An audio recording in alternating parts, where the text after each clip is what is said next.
stupéfaits, étonnés, parce que chacun les entendait parler dans sa propre langue. Ils étaient tous remplis d'étonnement et d'admiration, et ils se disaient les uns aux autres, ces gens qui parlent, ne sont-ils pas tous galiléens? Comment se fait-il donc que nous les entendons chacun dans notre propre langue maternelle? Parthes, Élamites, habitants de la Mésopotamie, de la Judée, de la Cappadoce, du pont de l'Asie, de la Phrygie, de la Pamphylie, de l'Égypte, du territoire de la Libye voisine, de Cyrène, et résidents venus de Rome, juifs et de naissance ou par conversion, crétois et arabes, nous les entendons parler dans notre langue des merveilles de Dieu. Tous remplis d'étonnement et ne sachant que penser, ils se disent les uns aux autres, qu'est-ce que cela veut dire? Mais d'autres se moquaient et disaient, ils sont pleins de vin doux. Gloire à Dieu. Alléluia. Amen. Ce matin, le monde entier, le monde chrétien est en train de fêter, est en train de célébrer la Pentecôte. Comme le disait un artiste, au jour de la Pentecôte, j'ai besoin de l'Esprit. Alléluia. Ce matin, j'allais effectivement dire que la Pentecôte a une définition et a un sens biblique et spirituel. Alléluia. Gloire à Dieu. Gloire à Dieu. Amen.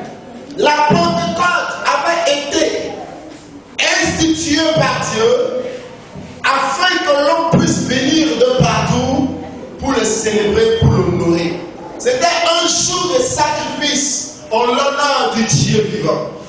Et alors, nous allons comprendre que Dieu savait que ce jour-là, les gens venaient de partout et se rassemblaient ou se rassembleraient à Jérusalem pour faire le sacrifice de la Pentecôte. Alors Jésus venait de mourir il y avait 40 jours de cela, parce que la Pentecôte venait 40 jours après la Pâque. Alléluia. On se comprend que ce matin, la Pentecôte venait 40 jours après la Pâque. Donc, Jésus-Christ voulait donner un sens nouveau à celui de la Pentecôte. Donc, Jésus-Christ va mourir, il va alors laisser ses disciples. Mais en partant, il dit une chose à ses disciples, je ne vous laisserai pas seul. Voici, je serai avec vous tous les jours jusqu'à la fin du monde. Je vous enverrai le consolateur, l'esprit de vérité que le monde ne peut pas recevoir. Alors qu'il disait tantôt, dans le livre de Genèse chapitre 6, verset 8, il dit alors que les jours de l'homme, les hommes sont devenus mauvais et mon esprit ne restera pas à toujours dans l'homme. Donc, nous allons comprendre que l'esprit de Dieu n'a jamais été en permanence avec l'homme depuis la chute de Adam et d'Ève. Alléluia. On se comprend ce matin? Est-ce que vous me comprenez? C'est un peu une genèse que j'allais faire et puis il y aura une conclusion. Amen. Donc sois très attentif ce matin. Dieu va te faire du bien au nom de Jésus. Alléluia.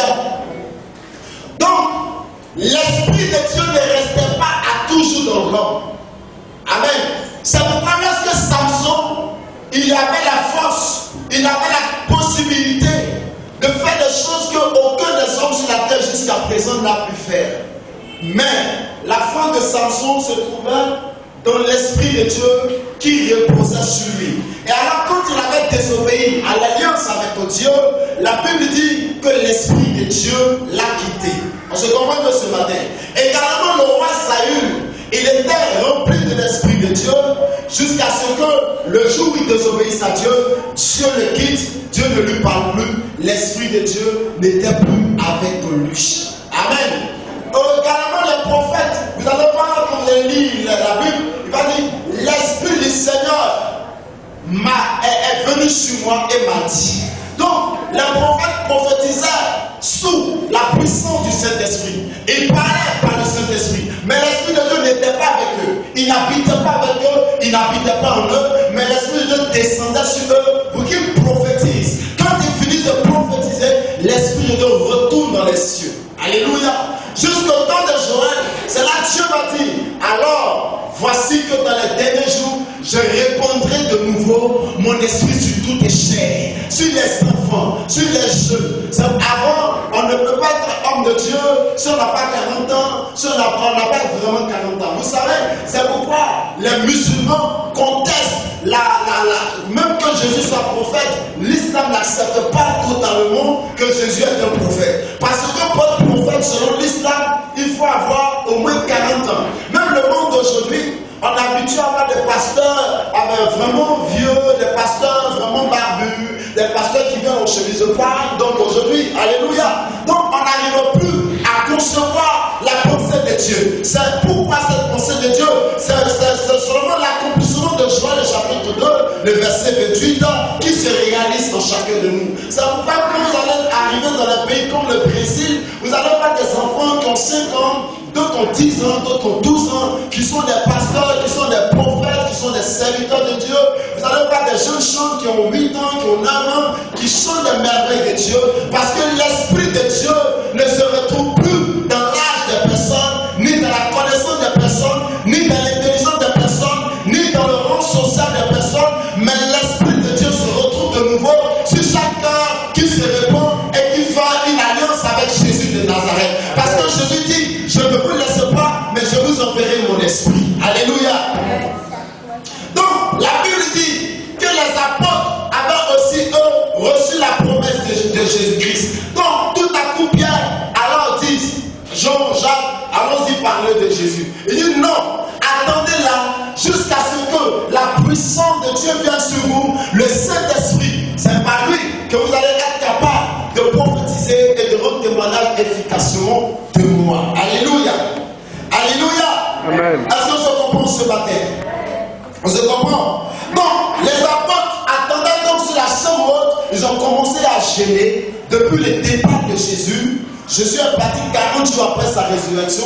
Eux, ils ont gêné pendant 40 jours et 40 nuits. Si c'est sans boire, sans manger, ça la Bible ne le dit pas. Mais la Bible dit qu'ils attendaient sur le qu'on appelle comment? La chambre haute.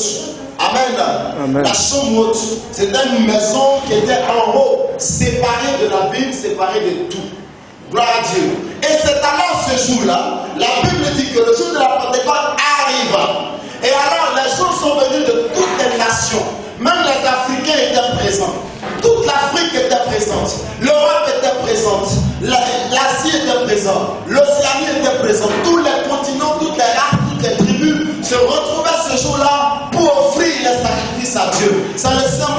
C'est pourquoi aujourd'hui vous allez voir l'islam aussi fait des pèlerinages où les musulmans de tous les pays se retrouvent à la Mecque chaque année pour le faire. Donc aussi en Israël, cette fête était un peu comme ça. C'est pourquoi Jésus dit à la femme, l'heure vient et elle est déjà venue où les vrais adorateurs adoreront l'esprit de Dieu, adoreront Dieu en esprit et en vérité. Ce ne sera plus ni sur la montagne, ni à Jérusalem, mais ça sera en esprit et en vérité. Alléluia. Ce matin, je vais te communiquer une pensée profonde de la part de Jésus-Christ de Nazareth. Alléluia. C'est là maintenant que je vais rentrer dans le but, j'allais dire, dans le message. Maintenant, revenons à notre texte ici présent. La Bible dit que l'Esprit de Dieu est descendu. Alors, selon la parole de Jésus lui-même, le Saint-Esprit est descendu sous la forme d'un vent impétueux, un vent violent. La terre a commencé à bouger, les murs ont commencé à trembler. Et la Bible dit que des langues de feu se posaient sur chacun d'eux. Alléluia. Ce matin, toi qui es présent, des langues de feu se poseront sur toi au nom de Jésus-Christ. Alléluia. Des langues de feu. Ces langues allaient bouleverser l'humanité tout entière. Et c'est pourquoi ce soir nous allons voir qu'ils avaient tout prévu, sauf qu'un jour Pierre puisse parler comme eux aussi. Alléluia. Ils avaient tout prévu, sauf le fait que Pierre et sa lignée puissent aussi rentrer dans leur groupe. C'est pourquoi ce soir, je dis que tu es de la génération des imprévus. Alléluia. Tu es de la génération de ceux à qui on ne s'attendait pas. Alléluia. Peut-être que dans ta famille, on ne s'attendait pas à te voir un jour marié, à te voir aussi porter une robe de mariage. Je dis que tu vas les surprendre au nom de Jésus-Christ. Je dis que tu vas les surprendre au nom de Jésus-Christ. Peut-être que dans ta famille, personne n'avait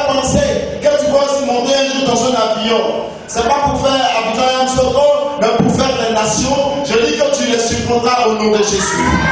Alléluia.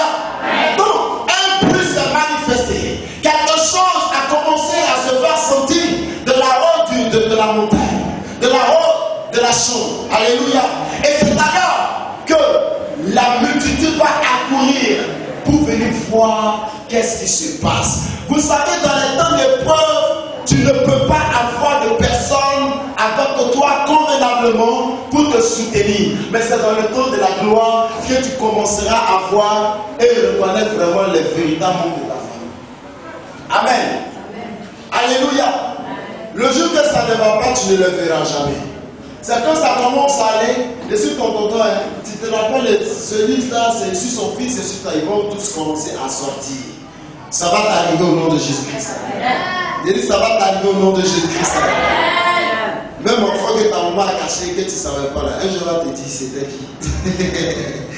Amen. Donc, aujourd'hui est un jour nouveau. Toi qui es là ce matin, je suis venu t'annoncer un jour nouveau. Un jour de transformation, un jour de renouvellement, un jour où Dieu veut faire un nouveau départ avec ses enfants. Un jour où Dieu veut prendre ses enfants pour les conduire dans une dimension supérieure, dans une dimension élevée, dans une dimension de gloire avec lui. Pourquoi? Parce que la Bible dit que la multitude a couru. Et alors, qui était présent? Qui peut lire avec moi? Qui était ceux qui étaient présents? Vous avez votre texte, non? Tu as pas pu faire mieux, Roger.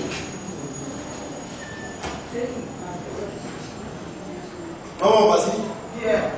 Non, Pierre était ceux qui vivaient l'événement. Mais certaines personnes venaient pour voir. C'était qui? Je prêche avec vous. Hein. Ceux qui habitaient où? Ceux qui habitaient la Mésopotamie, la Judée, la Cappadoce, le pont de l'Asie, la Phrygie, la Pamphylie, les habitants de Pathès, ou de Path, les habitants de Mède, les habitants de Lamite, les Crétois, les Égyptiens, les Syriens, la Libye, les Libyens même étaient présents, les Arabes étaient présents. Même les Juifs étaient présents. Et la Bible dit qu'ils les entendaient tous parler dans leur langue. Bien-aimé, tu parleras le langage des riches. Amen. Tu parleras le langage des riches. Amen. La Bible dit que ces riches personnes étaient étonnées de voir des Galiléens parler comme eux. Oh là là, quand l'Esprit de Dieu descend sur toi, tu deviens un sujet d'étonnement pour le monde entier. Amen. Quand l'Esprit de Dieu est sur toi, ta vie commence à étonner, ta vie commence à surprendre, ta vie commence, pour ceux qui t'aiment, à s'approcher de toi, pour tes ennemis, d'avoir la tête baissée. Et c'est pourquoi je dis que cette année, la gloire de Dieu, et ce matin même, la gloire du Saint-Esprit va descendre sur ta vie, va transformer ton être tout entier, que seul toi tu sois transformé pour l'éternité. Alléluia. Cet événement marque un jour nouveau pour les enfants de Dieu. Parce que si le Saint-Esprit n'était pas descendu, nous allons tous rester comme des mécréants. Nous allons tous rester comme à leurs pieds. Nous allons tous rester comme des sauterelles. Et ils allaient tous nous écraser. Mais l'Esprit de Dieu nous a permis, par sa puissance et par sa force, de pouvoir nous lever et de rayonner, de briller et d'avoir une place sous le soleil. Amen, amen. Dieu ne te laissera pas tomber. Parce que tu es dans son esprit. L'Esprit de Dieu demeure éternellement avec nous. Alléluia. Le rôle du Saint-Esprit, c'est de nous transformer. Le rôle du Saint-Esprit, c'est de nous emmener dans la dimension supérieure avec Dieu. Il dit, sans moi, vous ne pouvez rien faire. Amen. Malheureusement, nous luttons le plus souvent de notre propre force. Nous sommes en train d'agir par notre propre intelligence. Et pendant ce temps, le Saint-Esprit est à côté. Il dit, je suis la clé à ta situation. Je suis la réponse à tes questions. Mais jamais nous ne consultons le Saint-Esprit. Jamais nous le faisons un pas vers le Saint-Esprit. Nous le négligeons, nous le méprisons, et alors nous sommes tous en train de laisser le Saint-Esprit attristé, frustré, éteint en nous. Aujourd'hui, l'Esprit de Dieu veut déposer quelque chose dans votre cœur. Le Saint-Esprit veut transformer votre situation. Ce ne dit pas la force, ce ne dit pas l'intelligence, ce ne dit pas la connaissance, ce ne dit pas la puissance de l'homme, mais c'est par mon esprit, dit le Seigneur. C'est par mon esprit, dit le Seigneur. Bien-aimé, tu réussiras par l'Esprit de Dieu. Tu réussiras par l'Esprit de Dieu. Tu avanceras par l'Esprit de Dieu. Ta destinée sera façonnée par le Saint-Esprit. Le Saint-Esprit est la clé de notre destinée. Aujourd'hui est le jour du Seigneur. Le Saint-Esprit veut descendre sur les enfants. Il veut descendre sur les vieilles. Il veut descendre sur les vieux.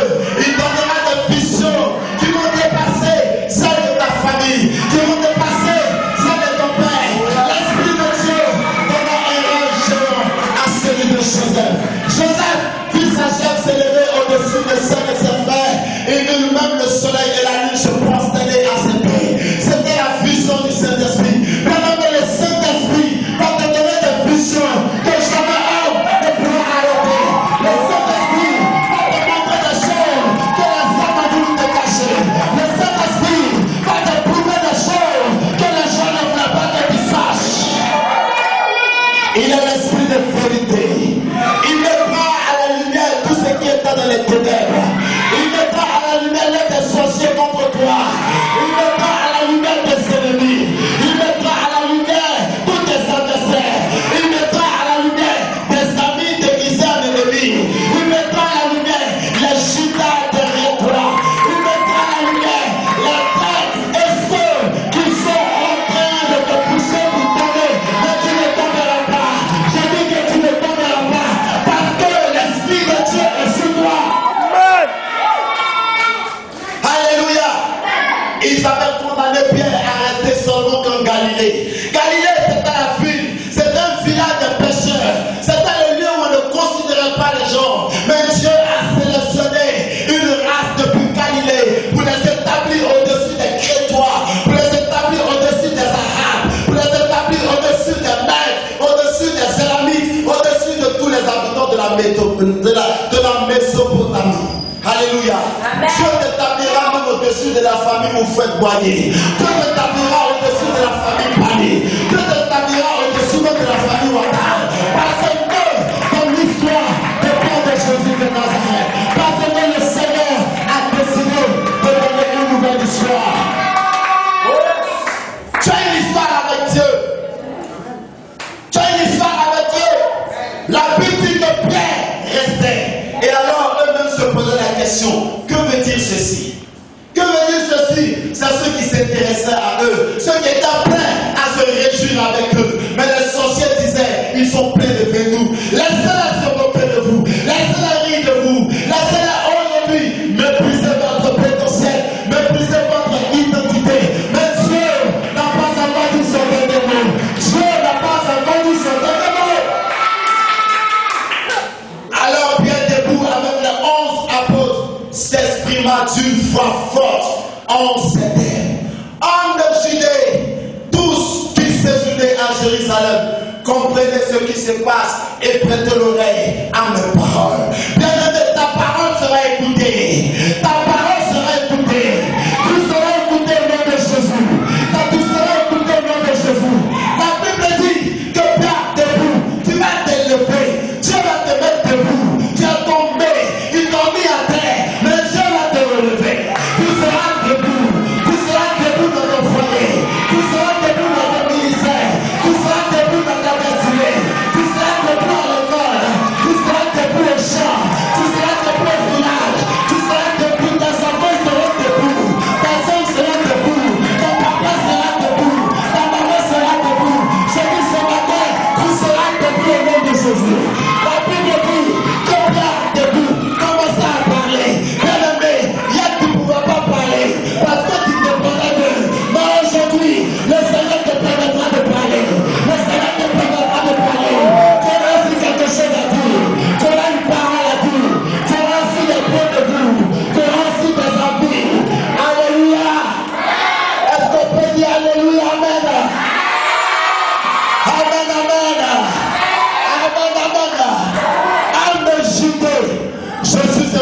Saint-Esprit. Telle était la parole du Seigneur. Pas de Yamoussoukro, les gens vous ont négligé. Les gens vous ont caractérisé par la pauvreté, par le manque. Mais aujourd'hui, le Seigneur relèvera votre tête. Pierre ne doit pas parler. On dit Pierre, tu es même celui qui a régné Jésus. Il dit oui, j'avais régné Jésus. Mais aujourd'hui, j'agis dans la puissance de son esprit. J'agis dans la puissance de son esprit. Alléluia. Ces gens ne sont pas ivres comme vous le supposez, car il est 9h du matin. Ce n'est pas fini pour toi. Il dit ces gens ne sont pas ivres car il est 9h du matin. Ils ont dit tu ne pourras plus te marier car tu as déjà 35 ans, car tu as déjà 40 ans, car tu as déjà 50 ans. Dieu dit non. Les jours de l'homme vont jusqu'à 120 ans. Alors calmez-vous. La mairie peut encore la recevoir. Alors calmez-vous. Il peut encore travailler. Il peut encore réussir. Il peut encore devenir quelqu'un. Il y a seulement que 9 heures. Ne parlez pas trop vite. Ne parlez pas trop tôt. Ne me condamnez pas trop vite. Permettez-moi. Donnez-moi seulement un peu de temps. Dans peu de temps, tu ne reconnaîtras pas toi-même. Dans peu de temps, ton miroir va donner une autre image de toi. Alléluia. Le Saint-Esprit est celui qui fera la différence. La différence est dans le Saint-Esprit. La différence est dans la puissance de son esprit. Restons un avec l'Esprit de Dieu. Il dit qu'il convaincra le monde de jugement. Il nous conduira dans toute la vérité. Toute la vérité. Le mensonge qu'on t'a fait croire que parce que tu n'es pas allé à l'école, tu ne sais pas lire, tu ne sais pas écrire, tu ne réussiras pas. Le Saint-Esprit te conduira dans toute la vérité. La vérité est que Dieu n'a jamais fréquenté lui-même. Dieu n'a jamais lui-même écrit quelque part. Mais Dieu va t'utiliser. Dieu va utiliser ces hommes et ces femmes que je vois. Alléluia. La Bible dit que Jésus arrivait au nord de Cana. Les gens sont entrés dans la salle de mariage. Ils ont commencé à prendre des vases. Ils ont lavé leurs pieds. Ils ont lavé leurs mains dans les vases. Ils les ont déposés.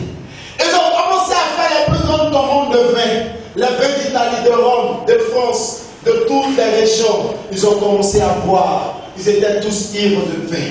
La Bible dit que le vin avait commencé à manquer. Au jour du Seigneur, où le Saint-Esprit était sur le point de mettre en scène une nouvelle génération, une nouvelle race dans la nouvelle salle, dans la grande salle où ils avaient négligé. Il va leur dire, remplissez d'eau ces vases. Qu'est-ce que l'eau? L'eau est le symbole du Saint-Esprit. Il dit, remplissez d'eau ces vases. La Bible dit que les vases ont commencé à produire du vin.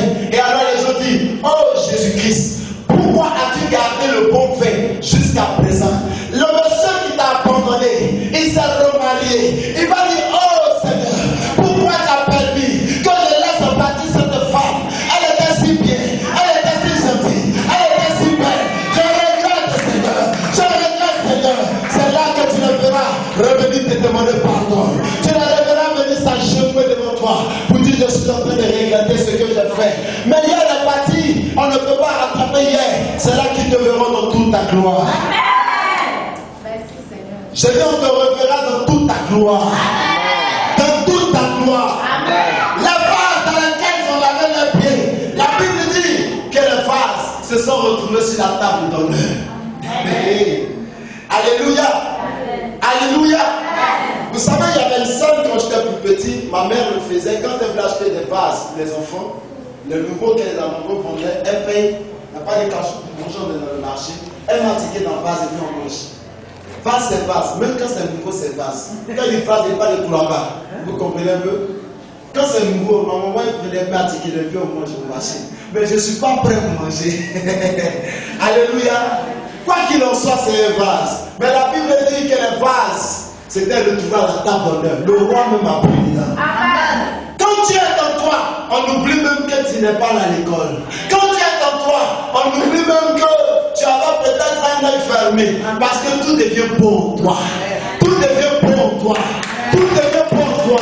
Le Saint-Esprit va te prendre, il va te mettre là, il va te laver et il va t'exposer. C'est comme les messieurs qui se promènent pour ramasser les samacos. Ils payent ça à 25, tu enlèves à 25. Mais quand la chaussure revient, tu n'as pas 800, tu ne prends pas. Alléluia. Tu n'as pas 800 pour ce que tu as vendu 25, tu ne prends pas. Quand Dieu fait un travail efficace dans ta vie, en ton sein, les gens ne pourront plus t'avoir à la même valeur. Tu deviendras cher. C'est là cette fois-ci. Je t'aime, tu m'aimes, oui. Mais la dot d'abord. La dot d'abord. Quand je paie ta petite, j'attends encore. La date du mariage d'abord. C'est là maintenant, c'est toi qui fais la loi. Dis, je ferai la loi. Je ferai la loi. Dis, je ferai la loi. Je ferai la loi. Alléluia. Amen. Ce n'est plus toi qui prends tes bagages pour aller chez lui. C'est lui qui envoie un camion venir voir tes parents. Maman, je suis prêt, je suis venu chercher l'enfant. Tout est prêt et puis ça t'accompagne. Alléluia. La Bible dit que les affaires de Rebecca étaient portées sur un chameau. Alléluia. Ils sont partis la chercher de très loin. Ils ont attendu pendant des jours et des heures. Ils vont t'attendre au nom de Jésus-Christ. Ils vont t'attendre au nom de Jésus. Ils vont oublier même que tu as 2 enfants déjà. Ils ont oublié même que tu as déjà 5 enfants. Ils ont oublié même que tu as déjà 7 enfants. Alléluia. Quand Dieu fait son travail par le Saint-Esprit, personne ne peut l'arrêter. Personne ne peut l'arrêter. Quand la mort revenait, ils ont dit, oh là non, pourquoi le détachez-vous? Il dit, le maître en a besoin. Quand le temps de Dieu sonne pour toi, personne ne peut t'arrêter. Alléluia. Quand Jésus dit oui, personne ne peut dire non. Alléluia. Jésus avait dit oui à Pierre et à sa génération au jour de la Pentecôte. Il est descendu, il les a transformés par son esprit. Ce matin, toi qui souffres, qui es malade, le Saint-Esprit va transformer ta vie. Toi qui es handicapé, le Saint-Esprit va enlever tes handicaps. Vous savez, Pierre était quelqu'un qui ne savait pas parler parce qu'il avait peur. Remarquez Pierre qui a fui devant une petite fille de 5 ans, de 4 ans, même de 6 ans, et même devant une vieille qui n'a même pas force pour faire parler à 90 ans. Pierre a fui. Pierre dit, je ne connais pas Jésus. La vieille va te faire quoi? Amen. La petite fille là, elle dit, tu connais Jésus? Elle dit, oui, maman. Elle peut rien te faire. C'est même pas un soldat, Pierre a fui. Mais au jour du Saint-Esprit, Pierre s'est arrêté devant toute l'armée d'Israël. Tous les Juifs, et leur a dit, écoutez-moi. Alléluia. On dit qu'un aveu veut te lapider, ça ils ont Pierre sur caillou déjà. On se comprend un peu. Quand Pierre s'arrêta et puis dit, écoutez-moi, il savait qui était avec lui, il savait qui était en lui, il savait qui allait parler. Amen. Alléluia. C'est pourquoi je te dis ce matin, il faut prendre l'audace pour avancer avec Dieu. Amen. Ce n'est pas vous qui le ferez, c'est Jésus qui le fera. Ce n'est pas parce que tu étudies beaucoup que tu vas réussir. Laisse Dieu réfléchir un peu en toi. Efface-toi et laisse Dieu. Alléluia. Ce n'est pas parce que tu es jolie, on t'appelle Miss, que forcément tu vas te marier. Souvent elles sont pleines à 23h sous la pluie, le froid, en train de marcher dehors encore. Pendant que celles qu'on dit elles ne sont pas jolies, sont à la maison et les époux. Ça veut dire que c'est le Saint-Esprit qui le fera. Aujourd'hui, soumettez-vous au Saint-Esprit. Laissez Dieu le faire. Laissez le Saint-Esprit. C'est lui qui nous conduira. Il dit, ne marchez pas par la chair, mais laissez-vous conduire par le Saint-Esprit. Et alors vous verrez ce que je ferai pour vous. Pierre hier avait pris l'épée pour couper l'oreille de Malchus afin de défendre Jésus. Mais lorsque le Saint-Esprit est descendu, c'est sa langue qui défendait le Seigneur. Sa parole a touché les cœurs. La Bible dit que la seule parole de Jésus, de Pierre, a converti plus de 3000 personnes. En 1 minute, 3000 personnes ont donné leur vie à Jésus. Alléluia. Aujourd'hui, la différence est sur ta vie. Le Seigneur fait de toi une distinction. On va se tenir debout. On va commencer à inviter le Seigneur.